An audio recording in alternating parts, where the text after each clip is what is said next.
Hello future architects, I'm architect Farooq Khan and welcome to episode 2 of our series on famous Indian architects। तो guys, अगर आपने episode 1 देख लिया है तो आपको ऑलरेडी पता चल गया होगा कि ये टॉपिक कितना इंपॉर्टेंट है और कैसे ये टॉपिक एग्जाम में डायरेक्टली क्वेश्चंस लेकर आता है। तो आज हम इसी सीरीज को आगे बढ़ाते हैं और एक्सप्लोर करेंगे कुछ और लेजेंडरी इंडियन आर्किटेक्ट्स के काम को। मुझे याद है कि जब मैं भी आपके जैसे एग्जाम के लिए प्रिपरेशन कर रहा था तो ये टॉपिक्स मुझे भी काफी मुश्किल लगते थे, लेकिन जब मैंने इन आर्किटेक्ट्स के काम को समझना स्टार्ट किया तब हर चीज बहुत ही ज्यादा इंटरेस्टिंग और बहुत आसान लगने लगी। इस एपिसोड में हम आर्किटेक्ट्स की डिजाइन फिलॉसफी और आइकॉनिक बिल्डिंग्स के बारे में बात करेंगे और मैं कोशिश करूंगा कि आपको ये सब कुछ याद रखने में काफी इजी हो। तो गाइस, अगर आप नाटा या जेबीआर का टॉपर बनना चाहते हो तो आपको ये सीरीज बिल्कुल भी मिस नहीं करनी चाहिए। हमारे चैनल पर प्लेलिस्ट सेक्शन में आपको और भी एपिसोड्स मिलेंगे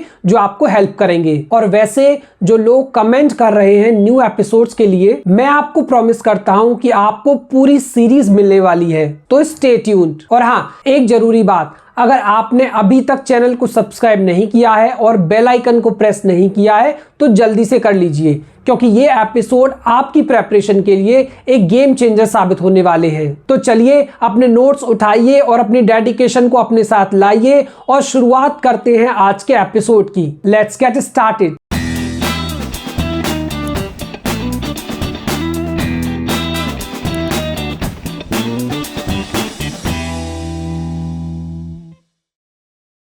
तो आज के हमारे एपिसोड के जो फर्स्ट आर्किटेक्ट हैं उनका नाम है बिजॉय जैन।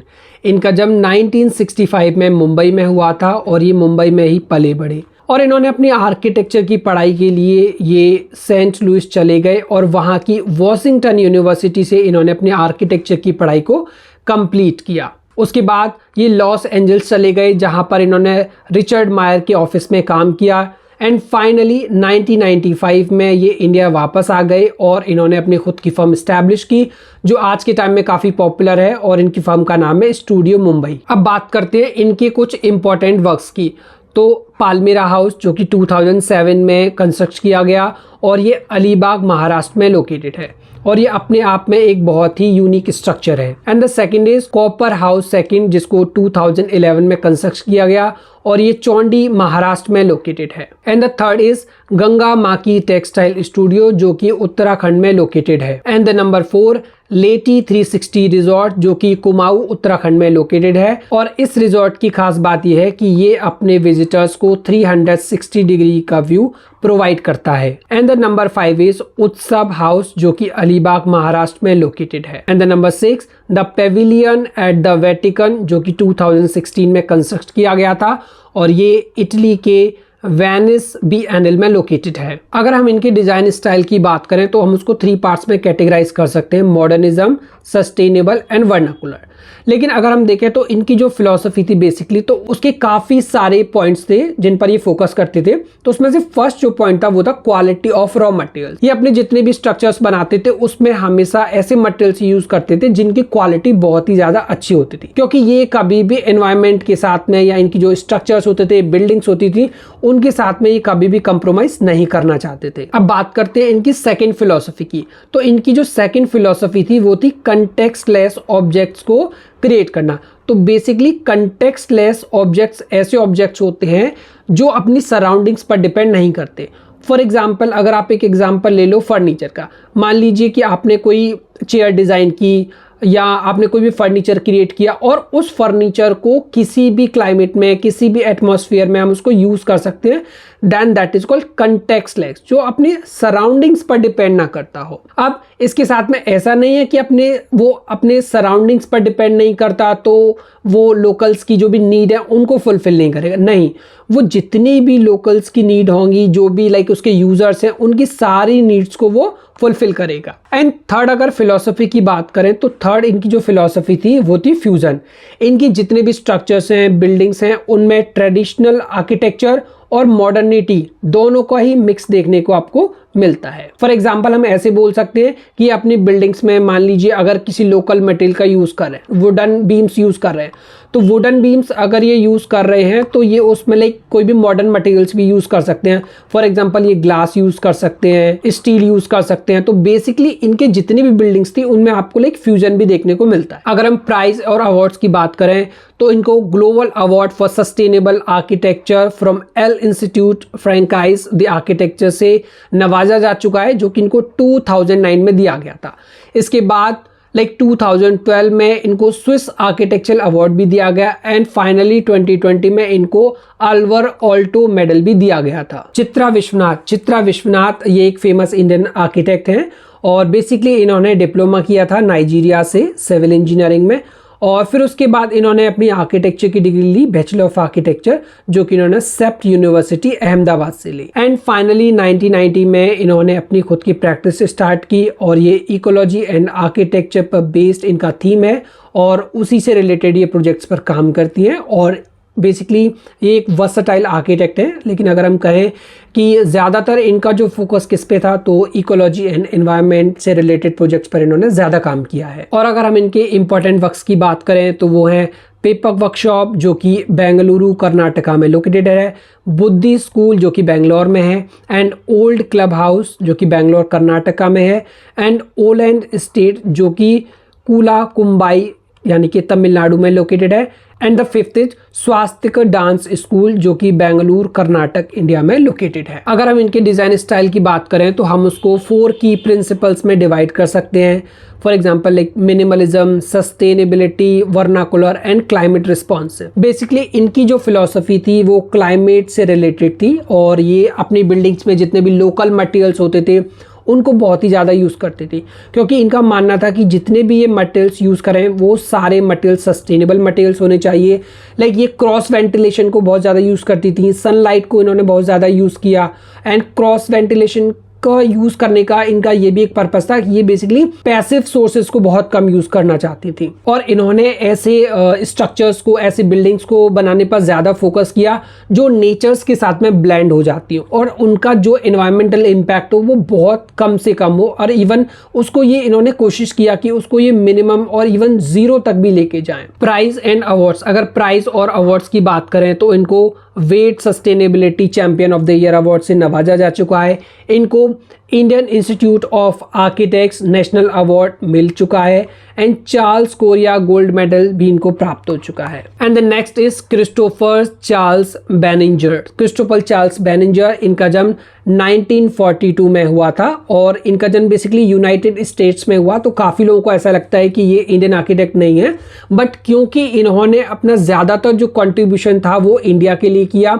और इंडिया में इन्होंने परमानेंट लाइक ये रहने लगे, इन्होंने परमानेंट अपना ऑफिस बनाया, तो मोस्ट ऑफ द वर्क्स अगर इनका देखा जाए तो वो इंडिया में हुआ। इन्होंने पूरा कंट्रीब्यूट किया अपने आर्किटेक्चर के स्किल्स को इंडिया के लिए, तो इनको हम लोग इंडियन आर्किटेक्ट के तौर पर ही जानते हैं। इन्होंने जो अपनी स्कूलिंग थी वो यूएस से कंप्लीट करी और इसके बाद इन्होंने अपनी बैचलर इन आर्किटेक्चर की डिग्री MIT यूनिवर्सिटी जो कि काफ़ी फेमस है वहाँ से ली इन्होंने, और अपनी स्कूलिंग कंप्लीट करने के बाद इन्होंने MIT से अपनी बैचलर इन आर्किटेक्चर की डिग्री प्राप्त की और फिर मैसाचुसेट्स इंस्टीट्यूट ऑफ टेक्नोलॉजी से अपना बैचलर इन आर्किटेक्चर कंप्लीट करने के बाद इन्होंने Harvard university graduate school of design से अपने मास्टर्स की डिग्री को कंप्लीट किया। और अपनी पढ़ाई कंप्लीट करने के बाद इन्होंने अपना जो करियर है वो यूनाइटेड स्टेट्स से स्टार्ट किया, बट उसके बाद फिर ये इंडिया आ गए और इंडिया में आने के बाद इन्होंने अपनी फर्म स्टार्ट की जिसका नाम था क्रिस्टोफर चार्ल्स बेनिंजर आर्किटेक्ट यानी कि CCBA,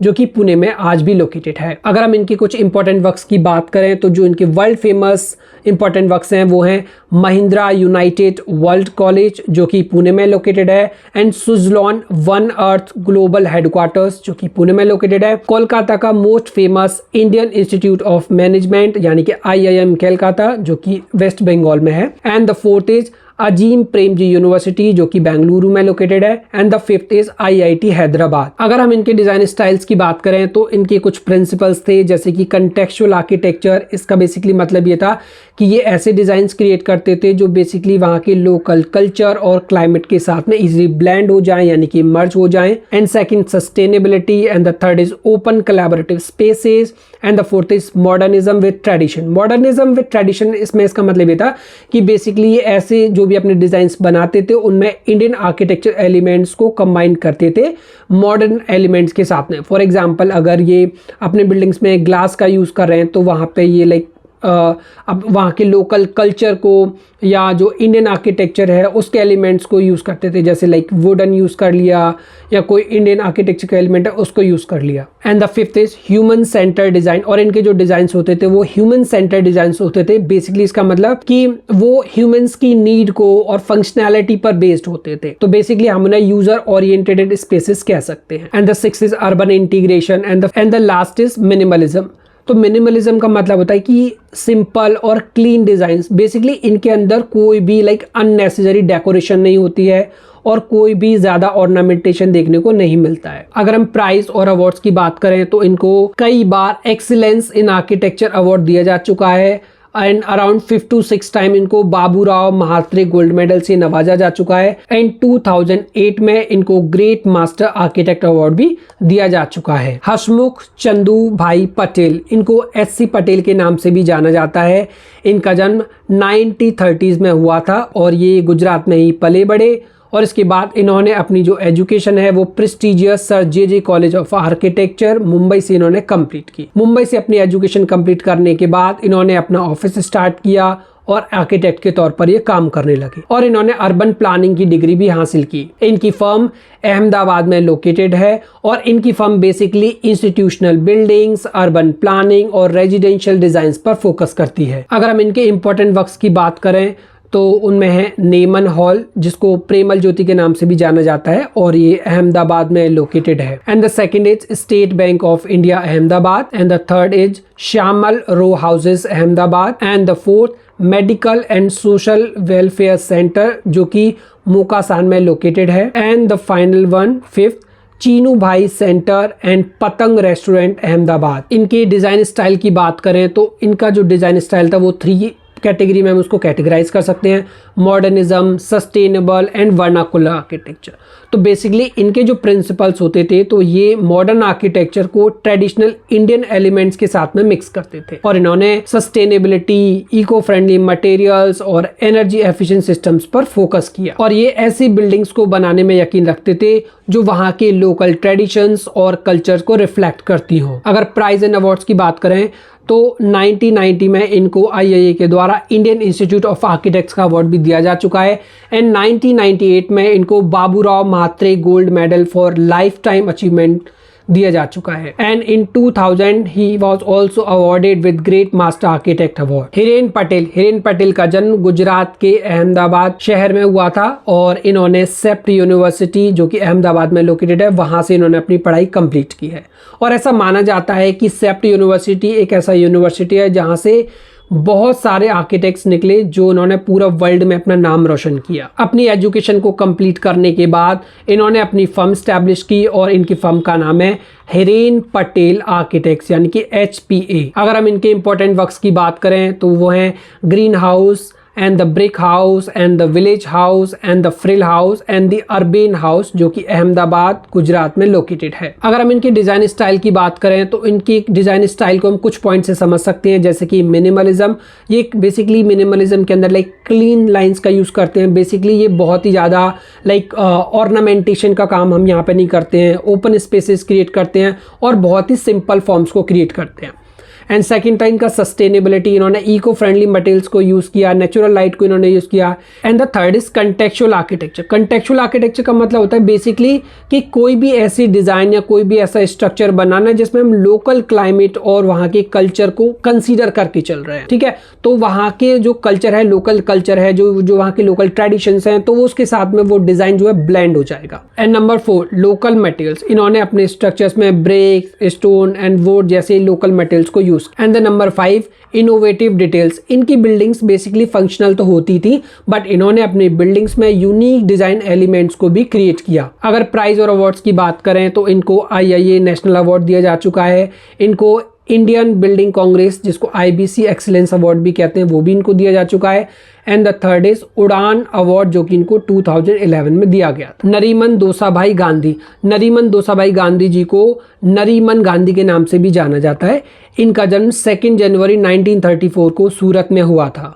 इन्होंने अपने आर्किटेक्चर की पढ़ाई sir J school of architecture Mumbai से कंप्लीट की। उसके बाद ये अप्रेंटिस के लिए यूएस चले गए और वहाँ पर इन्होंने 5 इयर्स तक फ्रैंक लियोड राइट के साथ में काम किया। एंड तालिएसन में 5 इयर्स तक अप्रेंटिस करने के बाद फिर उन्होंने एक 2 इयर्स के प्रोग्राम में एडमिशन लिया जिसमें इन्होंने पॉटरी को सीखा। एंड कैंट स्टेट यूनिवर्सिटी से अपना पॉटरी का कोर्स करने के बाद ये इंडिया वापस आ गए। एंड इंडिया आने के बाद इन्होंने academy of architecture and MS university जो कि बड़ौदा में लोकेटेड है, वहां पर इन्होंने काफी टाइम तक पढ़ाया। लेकिन सैडली 1993 में एक कार एक्सीडेंट में इनकी मृत्यु हो गई। अगर हम इनके इंपॉर्टेंट वर्क्स की बात करें तो मेरा जो पर्सनल एक्सपीरियंस रहा, मैंने देखा कि इनके स्ट्रक्चर बाकी सारे आर्किटेक्ट से बहुत ही अलग थे।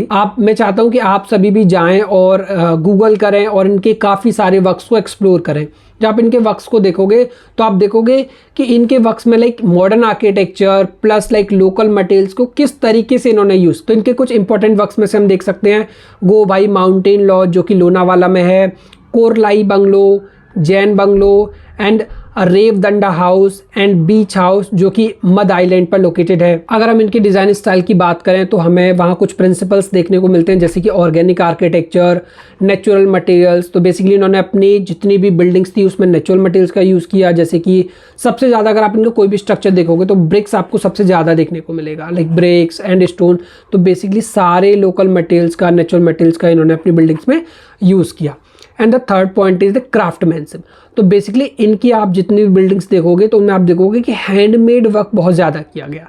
तो हैंडमेड डिटेल्स आपको बहुत ज़्यादा देखने को मिलेंगी। And the next is fluid forms. इनकी जितनी भी बिल्डिंग्स हैं उनमें आपको कभी भी लाइक बहुत ही स्ट्रिक्ट शेप्स देखने को नहीं मिलेंगे। इनकी जितनी भी डिज़ाइंस थी वो फ्री फ्लोइंग थी, जैसे कि कर्व शेप यूज़ करते थे जैसे कि रिवर्स में होते हैं या फ्लोइंग ट्रीज हैं, इस तरह के शेप्स इन्होंने यूज़ किए। बेसिकली इनके जो शेप्स थे वो नेचर से इंस्पायर्ड होते थे। एंड द नेक्स्ट सस्टेनेबिलिटी, इन्होंने ऐसे मटेरियल्स को यूज़ किया जो इको फ्रेंडली थे, वेंटिलेशन पर फोकस किया, क्रॉस वेंटिलेशन को ध्यान में रखा और इन्होंने अपनी बिल्डिंग्स में आर्टिफिशियल लाइटिंग का कम से कम यूज़ किया। And the last is intuitive design. Intuitive design ऐसे डिज़ाइंस होते हैं जो बेसिकली जिनके लिए हम कोई भी फॉर्मल प्लान्स नहीं बनाते हैं, उनको बेसिकली हम साइट पर जाकर ही बनाते हैं। फॉर एग्जाम्पल पहले हम साइट पर जाते हैं, साइट पर जाने के वहाँ के लोकल क्लाइमेट को देखते हैं, वहाँ की सराउंडिंग्स को देखते हैं, वहाँ पर क्या ट्रीज़ हैं, वहाँ पे कोई पॉन्ड है, इस तरह की डिटेल्स को हम नोटिस करते हैं। तो साइट्स के अकॉर्डिंग जो डिज़ाइन क्रिएट होता है उसके हम लोग लाइक इंट्यूटिव डिज़ाइंस बोलते हैं। तो बेसिकली इनके जितने भी आप डिज़ाइंस देखोगे तो उन सब में आपको इंट्यूटिव डिज़ाइंस देखने को मिलते हैं। तो अगर प्राइज़ और अवार्ड्स की बात करें तो नरीमन दोसाभाई गांधी जी एक ऐसे आर्किटेक्ट थे जिनको कोई भी फॉर्मल अवार्ड नहीं दिया गया। हालांकि इनको कोई फॉर्मल अवार्ड नहीं दिया गया, लेकिन इनकी जो बिल्डिंग्स हैं वो अपने आप में किसी अवार्ड से कम नहीं है। ये बिल्डिंग्स इनकी आर्किटेक्चर फिलॉसफी को बहुत ही एक्सप्लिसिटली एक्सप्लेन करती हैं। संजय पुरी ने अपने आर्किटेक्चर की पढ़ाई एकेडमी ऑफ आर्किटेक्चर मुंबई से कंप्लीट किया। बेसिकली जब इन्होंने आर्किटेक्चर में एडमिशन लिया तो अपनी पढ़ाई के साथ बैचलर इन आर्किटेक्चर के साथ में ये आर्किटेक्ट हाफिज कॉन्ट्रैक्टर के साथ में काम करते थे। एंड 1988 में जब इनका बैचलर्स कंप्लीट हो गया तो उसके बाद इनको 1988 में ही इनको associate of the firm declare किया गया और उसके बाद लगातार इन्होंने 4 साल तक सीनियर एसोसिएट के तौर पर काम किया। उसके बाद इन्होंने अपनी खुद की फर्म स्टार्ट की जिसका नाम था संजय पुरी आर्किटेक्ट्स। अगर हम इनके इंपॉर्टेंट वर्क्स की बात करें तो उसमें ओरिगामी हाउस जो कि पुणे में लोकेटेड है, एंड द कोर्टयार्ड हाउस जो कि ब्यावर राजस्थान में लोकेटेड है, एंड द स्टूडियो 90 जो कि कोडला कर्नाटका में लोकेटेड है, एंड द प्रेस्टीज यूनिवर्सिटी जो कि इंदौर मध्य प्रदेश में लोकेटेड है, एंड द ईस्टवर्म 9 जो कि रांची इंडिया में लोकेटेड है। अगर हम इनके डिज़ाइन स्टाइल की बात करें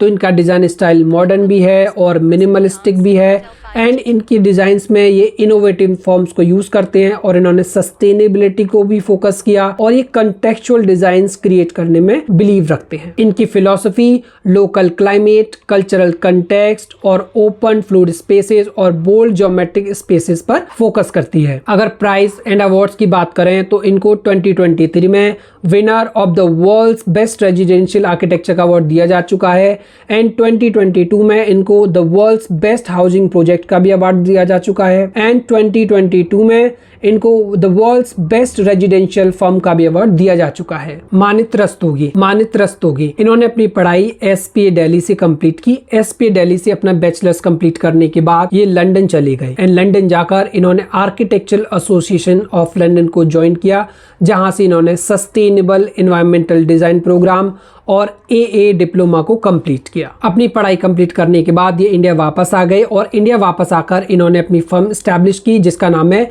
मोर्फोजेनेसिस।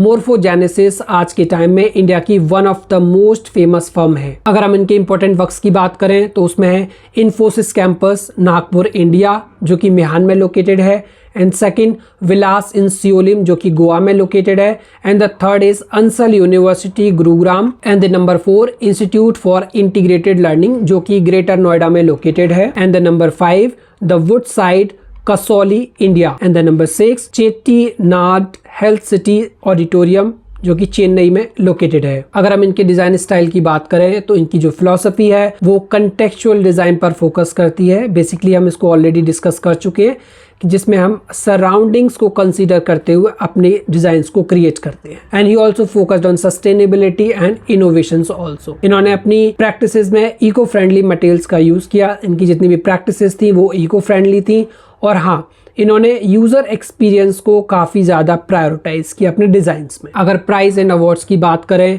तो इनको डिज़ाइन फॉर एक्सीलेंस अवार्ड भी दिया जा चुका है, एंड 2009 में इनको वर्ल्ड आर्किटेक्चर फेस्टिवल अवार्ड भी दिया गया, एंड 2017 में इनको CWAB अवार्ड से भी नवाजा जा चुका है। So that's it for today's episode future architects. मुझे उम्मीद है कि आपको इस एपिसोड से सिर्फ न्यू कॉन्सेप्ट ही नहीं बल्कि एक न्यू इंस्पिरेशन भी मिली होगी। इंडिया के आर्किटेक्ट्स का काम सिर्फ डिजाइन तक सीमित नहीं है, it's about creating a legacy, and I hope कि आप सब भी अपने काम से एक लेगेसी बनाने का सपना देखते होंगे। लेकिन याद रखिए, इंस्पिरेशन ही काफी नहीं होती है, सक्सेस सिर्फ उन्हीं को मिलती है जो अपनी प्रिपरेशन और प्रैक्टिस के साथ कंसिस्टेंसी दिखाते हैं। इसलिए आपके नोट्स और रिवीजन आपकी सुपर पावर्स हैं। गाइस, अगर आपको ये एपिसोड्स हेल्पफुल लग रहे हैं तो इससे भी काफी ज्यादा हेल्पफुल हमारी लाइव क्लासेस होती हैं, जिसमें 1 आउट ऑफ 3 का सक्सेस रेट चल रहा है। 70% चीजें जो लाइव क्लासेस में कवर हो सकती हैं वो यूट्यूब पर डालना पॉसिबल ही नहीं है।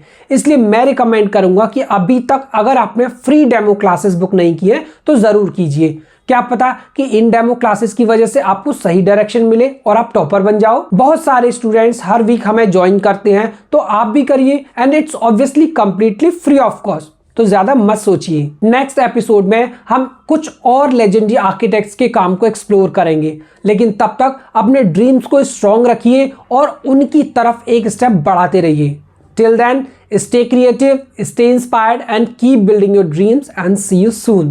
If you are an aspiring architect aiming to secure a spot in one of India's prestigious architecture colleges, you are in the right place. Every successful journey requires a well thought out plan, and at SSAC we specialize in helping students crack the NATA and JEE ARC examinations. We have designed 3 plans to cater to different learning styles and requirements. The first is our success plan, which is your all-in-one solution. Its holistic structure comes with a 100% guaranteed success rate, making it the ultimate choice for aspiring architects. This plan offers live classes taught by expert faculty members who have years of experience in preparing students for architecture entrance exams. For added convenience, we provide backup recordings of each live class, so even if you miss a session, you can catch up by watching the recording before the next class. As part of this plan, you will receive our specially curated SSAC books package, which contains 8 books along with our digital resources. These books are the result of 5 years of extensive research by our expert team, specifically tailored to help you crack the entrance exams with in-depth knowledge and ample practice opportunities.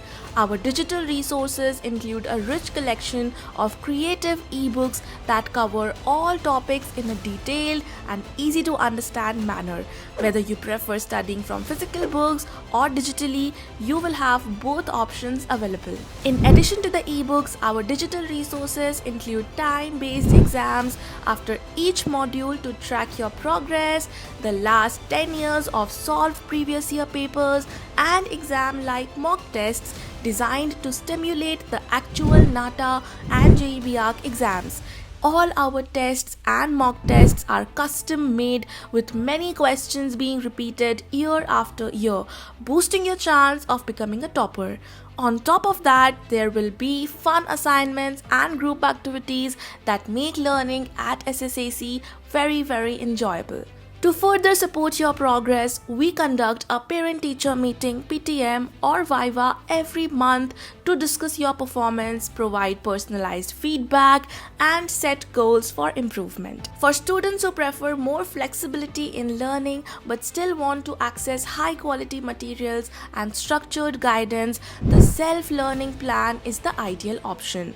This plan offers recorded sessions of all exam topics, allowing you to learn at your own pace and your own schedule. Many students living in hostels or with conflicting schedules opt for this plan. You will also receive our SSAC books package and the same digital resources provided in the Success Plan. For students who are more independent learners, the self-study plan is designed to give them tools they need to succeed on their own terms. You will receive the SSAC books package and the same digital resources, ensuring that you have access to high-quality study materials needed to thoroughly prepare you for your exams. No matter your learning style, whether you prefer structured live classes, self-paced learning, or independent study, SSAC has a plan that will help you confidently move towards your goal of gaining admission to one of India's top architecture colleges. For more details, feel free to call or WhatsApp us at +91 888 2908 615, and don't forget to visit our website to book a free demo session today. In our demo sessions, you will discover how 1 in every 3 SSAC students becomes a topper.